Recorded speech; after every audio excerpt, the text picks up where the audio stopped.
o'zingga o'zingdan savol berib qo'yasan, to'g'ri, nima uyga kelsan xotinim ishni nidavolni, bundoq gaplashib ham o'tirib bo'lmaydi degan savolni ichingda berib berasan-ku. Muammo boshqa joyda. To'g'ri, davay ke bitta ish qilib ko'ramiz. Ishdan kelayotganingda yo'l-yo'lakay sразу SMS yozib ko'rgin, jonim, yaxshimisan, charchamading? Ovqatlanmay tur, mabodo birga ovqatlanamiz. Sen keyin kelganingdan keyin shunda seni ko'rishi bilan bitta quchoqlagin-da, peshonasidan bitta o'pib, jonim, yaxshimisan, tuzukmisan? Charchab qolmadingmi uyda ishlar bilan deb ikki og'iz shirin so'z gapirgan. O'zgaradi. Libboy o'zgaradi.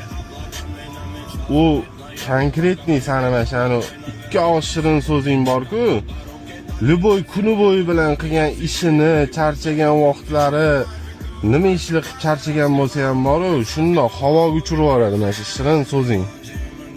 U sen shirin so'zingni kutadi, boshqa ortiqcha narsa so'ramaydi sendan.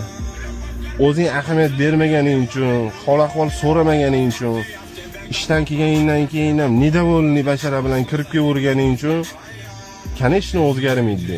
Xuddi shunaqa bo'laveradi. Sen ham shunaqa energetik berishni boshlaysan xotiningga. Ko'chada ishing hal bo'lmayotgan bo'lsa gap yo'q, ko'chada hal qil.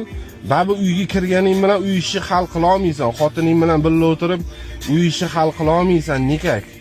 Xotiningga prosta mehr berib, addushi takoy quchoqlab, mehr berib, gaplashib o'tirib dushevni. Ana o'shandan keyin ko'rasan, har kuni kelishingga yaqin ishdan takkoy bo'lib kutib oladi. Meni jonim kelyapti ishdan.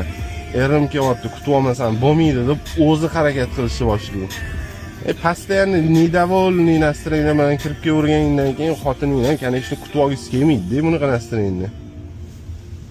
Qilib ko'rgan, keyin aytasan menga rezultatini.